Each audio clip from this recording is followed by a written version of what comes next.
करमपुरा नाम के गांव में बग्गा नाम का एक व्यक्ति रहा करता था। बग्गा की एक किराने की दुकान थी जो कि गांव की सबसे बड़ी और इकलौती दुकान थी।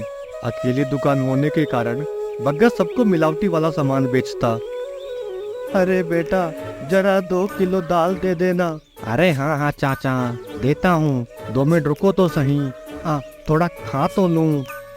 हाँ तो बताओ चाचा, आपको कितना दाल चाहिए? बेटा 2 किलो दाल कर देना। और बेटा, जो तुमने आखिरी बार मुझे दाल दी थी उसमें बहुत कंकड़ पत्थर थे, थोड़ा अच्छी वाली दाल कर देना। अरे चाचा, कैसी बातें कर रहे हो? तुम क्या मुझे बदनाम करना चाहते हो? मेरी दुकान में और भी मिलावटी सामान, ऐसा हो ही नहीं सकता। बेटा, अब तो मेरी उम्र हो गई, मैं तुमसे झूठ क्यों बोलूंगा? अच्छा, तो आपके कहने का मतलब मैं झूठ बोल रहा हूँ, मैं यहाँ मिलावटी सामान बेच रहा हूँ। तो ठीक है, एक काम करो, जाके कहीं और से ले लो। जब 10 किलोमीटर दूर जाना पड़ेगा तब पता चलेगा। जाओ, मैं नहीं दूंगा सामान, कहीं और से जाके ले लो। बग्गा एक तो मिलावटी सामान बेचता और अगर कोई उसके सामान के बारे में कुछ बोल दे तो वो उन्हें खरी खोटी भी सुनाता। अरे नहीं नहीं बेटा, अब जो भी सामान है वही दे दो। अरे नहीं नहीं चाचा, मैं तो मिलावटी सामान बेचता हूँ ना। जाओ ले आओ बाजार से, अब इस उम्र में इतनी दूर मुझसे नहीं चला जाएगा। बेटा तुम ही दे दो।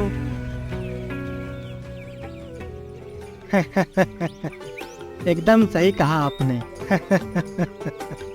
चलिए, ये सारी बातें तो बाद में भी होती रहेंगी। तो माधव जी बताइए, लड़का कैसा लगा आपको? सब तो ठीक है। तो बेटा बताओ कुछ अपने बारे में। जी अंकल, मैं एक सॉफ्टवेयर इंजीनियर हूँ, अभी कुछ महीने पहले ही मेरी नौकरी लगी है। वाह वाह वाह बेटा। पंडित जी, मुझे रिश्ता मंजूर है, अब बताइए आगे क्या करना है? अरे रुकिए पंडित जी, आगे की तो बात होती रहेगी। अब जब सब कुछ पसंद आ ही गया है तो आगे की बात होती रहेगी, उससे पहले कुछ खाना पीना हो जाए। जी सही कहा आपने माधव जी, अब जब सब कुछ पसंद आ ही गया है तो आगे की बात होती रहेगी। चलिए पहले कुछ खा पी लीजिए। तो जैसा आप कहे पंडित जी। सारी बातें हो जाने के बाद सभी लोग खाने के लिए पहुँचे, लेकिन जैसे ही माधव जी ने पहला निवाला मुंह में डाला, अरे मेरे दांत, अरे ये चावल है या कंकड़ पत्थर? मेरे भी दांतों का। क्या हुआ माधव जी? अरे ये चावल है या पत्थर? अरे जजमान, क्या खिला दिया? अरे माधव जी, पंडित जी, चावल में कंकड़ पत्थर? नहीं नहीं, कैसी बातें कर रहे हैं आप? ऐसा नहीं हो सकता। अरे तो हम क्या झूठ बोल रहे हैं? पंडित जी, अब तो ये दर्द बर्दाश्त नहीं होता, जल्दी चलिए किसी डॉक्टर के पास। जी माधव जी, मैं भी यही बोलने वाला था। अरे माधव जी, अभी जा रहे हैं आप? और शादी का? कम से कम शादी की तारीख तो तय कर लेते हैं। शादी? वो मैं आपको सोच के बताऊंगा। चलिए पंडित जी। अरे ये क्या किया जीवनलाल जी, इतनी मुश्किल से एक रिश्ता मिला था और आपने तो सब गुड़ गोबर करवा दिया। पापा, सब लोग चले गए? क्या हुआ? अब मेरी शादी तय हो गई? कौन से महीने की तारीख निकली? जीवनलाल ने अपने बेटे को सारी बातें बताई। लेकिन तो मैं सबसे बढ़िया चावल लेके आया था, तो फिर ये कंकड़ पत्थर कहाँ से आ गए? बग्गा चाचा ने तो बोला था ये उनकी दुकान की सबसे बढ़िया चावल है। बग्गा का नाम सुनते ही जीवनलाल बोले, अरे मंद बुद्धि, मैंने तुझसे कहा था बाजार जाके सामान लेके आना, तो भी तू बग्गा की दुकान पे क्यों गया? अरे वो मिलावटी सामान बेचता है, अब जाके वही चावल ठूस ले, गधा। इतना सब सुनने के बाद शंकर गुस्से में बग्गा सेठ की दुकान पे पहुंचा। बग्गा चाचा, बाहर आइए, आज आपने बहुत गलत किया है। क्या हुआ रे शंकर, इतना शोर क्यों मचा रहा है? बग्गा चाचा, ये आपने गलत किया, आपने अपनी जेब भरने के चक्कर में मेरा नुकसान करवा दिया।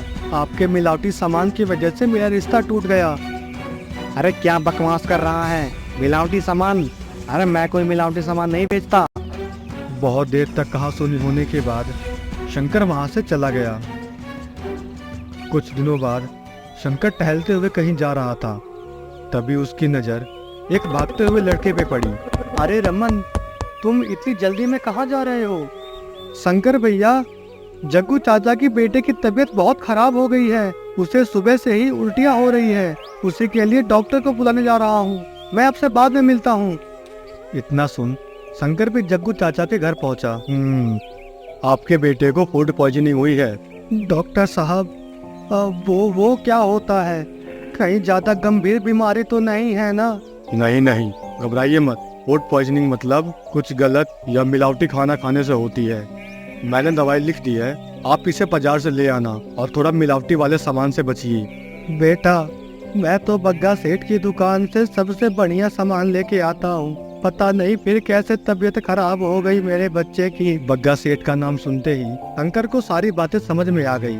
चाचा, इसमें आपकी कोई गलती नहीं, ये तो सब उस बग्गा सेठ का किया कराया है। आप लोग इतने साल से इस गांव में रह रहे हैं, लेकिन आप लोगों को अभी तक पता नहीं चला कि वो बग्गा सेठ सबको मिलावटी सामान बेचता है।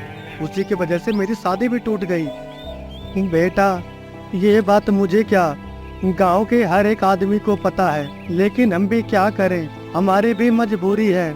अगर 1 रुपए की माचिस भी खरीदनी हो तो हमें 10 किलोमीटर दूर जाना पड़ जाएगा। चाचा, बस इसी मजबूरी का वो फायदा उठाता है। लेकिन गांव में इतने सारे लोग हैं, आप लोगों में से भी कोई दुकान खोल सकता है, तो आप लोगों ने आज तक ऐसा क्यों नहीं किया? बेटा, तुम इस मामले से दूर ही रहो। तुम्हें अभी बग्गा सेठ के बारे में पता ही क्या है? वो बहुत ही घटिया किस्म का आदमी है। तुम्हें क्या लगता है किसी ने गांव में दुकान खोलने की नहीं सोची होगी? इससे पहले कई सारी दुकानें खोली, लेकिन उस बग्गा सेठ ने सबकी दुकानें रातों रात गायब करवा दी। और अब गांव में किसी के पास इतने पैसे कहाँ कि कोई दुकान खोल सके। अगर ऐसी ही बात है तो ठीक है, अब मैं उस बग्गा सेठ की अकल ठिकाने पे लगाऊंगा। इस गांव में मैं अब एक दुकान खोलूंगा जिसमें सबसे स्वच्छ, शुद्ध और बिना मिलावटी का सामान मिलेगा। बस आप लोगों को एक काम करना होगा। बेटा, अगर ऐसा हो सकता है तो मैं तुम्हारे साथ हूँ, बताओ क्या करना होगा? हम भी तुम्हारे साथ हैं, तुम्हारे साथ हैं। शंकर ने अपने प्लान के बारे में सबको बताया और कुछ ही दिन में अपनी दुकान खोल दी। जब बग्गा सेठ को शंकर के दुकान के बारे में पता चला तो वो गुस्से से शंकर की दुकान पे पहुंचा। क्या रे शंकर, तेरा रिश्ता क्या टूटा?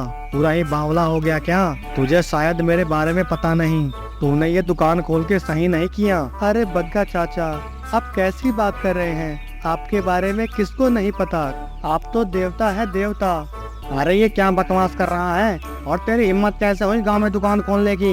अभी क्या अभी बंद कर, वरना इसका अंजाम बहुत बुरा होगा। बग्गा चाचा, गांव के लोग तो अंजाम भुगत ही रहे हैं आपके मिलावटी सामान की वजह से। हर रोज किसी न किसी की तबीयत खराब होती रहती है। तू बहुत बोल रहा है शंकर, याद रखना मुझसे पंगा लेना तुझे बहुत भारी पड़ेगा। अगर विश्वास ना हो तो गांव वालों से पूछ ले, जो मेरे खिलाफ खड़ा हुआ उसका क्या अंजाम हुआ। तेरा भी अंजाम बहुत बुरा होगा। थोड़ी देर तक कहा सुनी होने के बाद बग्गा सेठ गुस्से में वहां से चला गया। उस दिन बग्गा सेठ की दुकान पे पहुंचने तक नहीं हुई और इधर शंकर की दुकान पे भीड़ खत्म होने का नाम नहीं ले रही थी। अरे एक एक करके आइए। हाँ चाचा, बताइए आपको क्या चाहिए? हाँ, इतने सालों का बना बनाया मेरा काम वो आज का लड़का शंकर मुझे आंख उठा के देख रहा है। आज रात को इसे बताता हूँ बग्गा सेठ से पंगा लेने का नतीजा। हेलो, आज रात तैयार रहना, किसी की अकल ठिकाने लगानी है। उसी रात बग्गा सेठ अपने गुंडों के साथ शंकर की दुकान पे पहुंचा। अरे जल्दी से तोड़ो, अगर किसी ने देख लिया तो बहुत बुरे फंस जाएंगे। और एक रॉड मुझे भी दे, मैं भी तोड़ता हूँ। बग्गा और उसके आदमी दुकान को तोड़ने लगे, मगर दुकान की एक ईंट टूटी ही थी। तभी सामने का नजारा देख बग्गा सेठ के पैरों तले जमीन खिसक गई। देखा सर, जैसा हमने कहा था ये आ गए मेरी दुकान तोड़ने के लिए। इस बग्गा सेठ के खिलाफ मेरे थाने में कई सारी कंप्लेनें पड़ी हैं, मिलावटी की, रातों रात लोगों की दुकानें तोड़वाई, लोगों को मारा, गाली दी। बेटे, अब तो बहुत लंबा जाएगा, चल। अरे नहीं सर, ऐसा मत कीजिए, अब मुझे माफ कर दीजिए। अब मुझसे बहुत बड़ी गलती हो गई, आज के बाद ऐसा नहीं होगा। ये तुझे गलती करने से पहले सोचना था। अरे ओ हवलदार, पकड़ इसे और बिठा गाड़ी में। लोगों की दुकान तोड़ने, धोखाधड़ी करने और मिलावटी सामान बेचने के जुर्म में बग्गा सेठ को जेल हो गई।